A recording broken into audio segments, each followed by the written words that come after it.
Bonjour à toutes et à tous, bienvenue dans votre flash de 12h30. Voici l'information en Vendée à la mi-journée. On commence au Sables d'Olonne. La ville accueille en ce moment même Hervé Berville. Ce matin, le secrétaire d'État chargé de la mer rencontrait des pêcheurs ligériens et José Jounot, le président du CORPEM, le comité régional des pêches et des élevages marins de la région. Dans la réunion, de nombreux échanges autour de la décision du Conseil d'État d'interdire temporairement certaines zones de pêche. L'institution veut en effet protéger les dauphins attrapés accidentellement dans le golfe de Gascogne. Mais pour Hervé Berville, cette décision pose des difficultés aux professionnels. Les pêcheurs sont les premiers protecteurs aussi de la ressource. Il n'y a pas d'un côté l'écologie et de l'autre côté des mauvais pêcheurs. Il y a des femmes et des hommes qui depuis des générations vont en mer au péril souvent de leur vie, nourrissent la population et fournissent un produit de qualité qui nous est envié partout dans le monde. Il y a des difficultés, il y a des problèmes, il y a des améliorations qu'on doit apporter, mais il ne faut pas caricaturer, opposer les uns les autres, parce que quand on voit la manière dont ils protègent la ressource partout sur nos littoraux, on voit bien que les efforts ont été faits et qu'ils n'ont pas attendu, parfois un certain nombre d'ONG, ils n'ont pas attendu un certain nombre de personnes pour s'y mettre. Pour protester contre cette mesure, les professionnels du secteur organisent une opération filière morte. Pas de pêche ni de criée aujourd'hui et demain au sable. Cet après-midi, Hervé Berville tiendra une seconde réunion sur la thématique de la pêche en compagnie de François Blanchet, maire de Saint-Gilles-Croix-de-Vie, et de marins, Gilot Crucien. Tout autre chose, le développement de la fibre est presque achevé à Esnay et au Poiré-sur-Vie. Et si en France les villes ont jusqu'en 2030 pour remplacer le cuivre par la fibre, ces deux villes vont être pilotes dans cette transition. Aujourd'hui, plus de 90% des foyers de ce secteur sont éligibles à la fibre. Quant à l'ancien réseau en cuivre, donc, son démantèlement commencera dans 2 ans. Les détails avec Colline Davy. Ces câbles de fibre optique seront bientôt les seuls à pouvoir amener le réseau jusque chez vous. Le cuivre va disparaître progressivement à compter de janvier 2025. Ce réseau historique de télécommunications a permis en son temps de s'équiper d'un téléphone fixe et d'Internet. Mais moins fiable et moins performant que la fibre, son heure est désormais venue. Vous avez un nouveau réseau qui est exploité par un opérateur d'infrastructure fibre, un ancien réseau cuivre qui est toujours la propriété d'Orange, l'opérateur historique, et effectivement ça coûte cher d'avoir ces deux réseaux. Donc il arrive à un moment donné où c'est plus rentable, donc c'est pour ça qu'il était temps, et le régulateur, l'ARCEP, demandait aussi à Orange, opérateur d'infrastructure cuivre, de faire quelque chose. Donc d'où la décision de fermer. Pas question pour autant d'arrêter du jour au lendemain. En Vendée, 2 communes vont être pilotes et elles n'ont pas été choisies au hasard. Le nombre d'adresses raccordables fait partie des conditions. Dans ces communes, la commercialisation sur le réseau cuivre s'achèvera en janvier 2024 pour un début de démantèlement l'année suivante. Le déploiement est pratiquement terminé et donc tous les habitants peuvent choisir la fibre optique.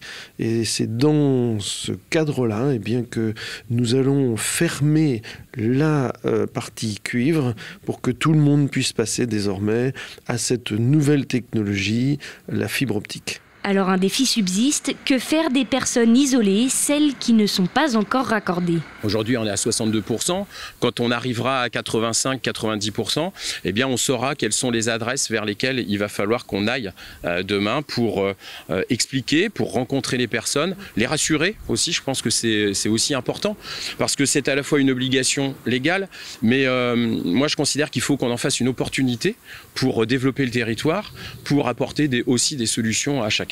Une opportunité qui se développera dans tout le département d'ici 2030. Mortagne-sur-Sèvre sera la 3e commune vendéenne à lancer le démantèlement du cuivre avec une échéance prévue pour novembre 2025.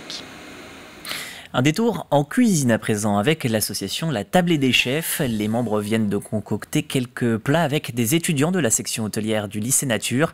L'initiative s'inscrit dans une opération nationale pour éduquer mais aussi lutter contre le gaspillage et la précarité alimentaire. Les repas créés ont été reversés à la banque alimentaire. Récit de cette journée avec Alix Lanos. Les navets, les carottes ensemble. Certains n'avaient que très rarement cuisiné. Pourtant, ces élèves de terminale du lycée Nature de La Roche-sur-Yon ont réalisé la recette de A à Z. Alors, il y a du riz façon pilaf avec une pulpe de carottes, avec des pois chiches pour la protéine végétale, des carottes et des navets rôtis avec on a mis des pickles dessus Voilà. Une recette pensée par Jérôme Guichetot, le chef de cuisine du restaurant Le Carreau, qui a encadré les élèves pour ce projet solidaire contre la précarité alimentaire. Vraiment encore cette année, une équipe de jeunes engagés, motivés et respectueux de l'action. Des élèves en effet très impliqués qui ont eu à cœur de penser aux bénéficiaires de leur travail. Ça peut être des gens qui n'ont juste pas les moyens financiers de se nourrir, ou ça peut totalement être des étudiants qui doivent jongler entre les dépenses dans les loyers ou dans la nourriture et qui n'arrivent pas à se nourrir tous les jours. Non, c'est important de pouvoir faire ça. Cette opération baptisée les Cuisines Solidaires a été pensée par la Tablée des Chefs, une association qui a pour but de nourrir mais aussi d'éduquer et de sensibiliser à une alimentation saine pour tous. Voilà, on est dans cette démarche de transmission, puis de solidarité, ce qui est aujourd'hui nécessaire au vu des besoins alimentaires qui sont de plus en plus importants. C'est une réflexion et je pense que c'est important de les sensibiliser à ce genre d'action. Une centaine de repas sortira de la cuisine du lycée Nature.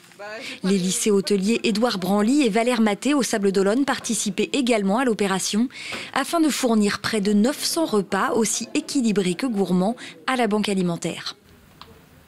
Sport à présent dans votre édition. Hier, nous étions à 485 jours des Jeux Olympiques. Une journée consacrée au sport en extérieur était donc proposée dans le département. 5 disciplines au programme, l'athlétisme du côté de Saint-Jean-de-Mont, le tennis à Olonne-sur-Mer, le badminton à La Roche-sur-Yon et enfin le football masculin à Saint-Hilaire-de-Loulay et féminin à La Roche-sur-Yon.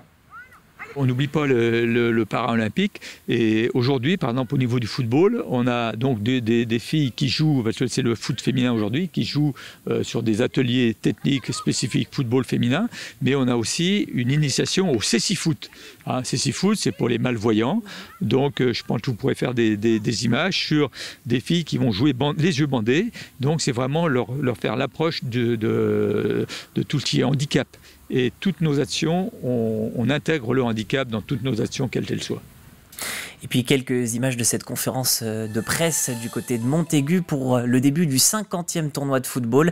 Et oui, c'est déjà dimanche. 16 équipes nationales sont attendues au lieu de 8 pour cette édition particulière. Les premiers matchs sont prévus dimanche, comme je le disais, avec 3 rencontres. France-Guinée à Montaigu, Danemark, Arabie Saoudite du côté du Port-et-Survie et à La Roche-sur-Yon, Angleterre, Nouvelle-Calédonie. À noter qu'une soirée bénévole est organisée par l'organisation du tournoi pour fêter cette belle année. Plus de 1000 personnes sont attendues.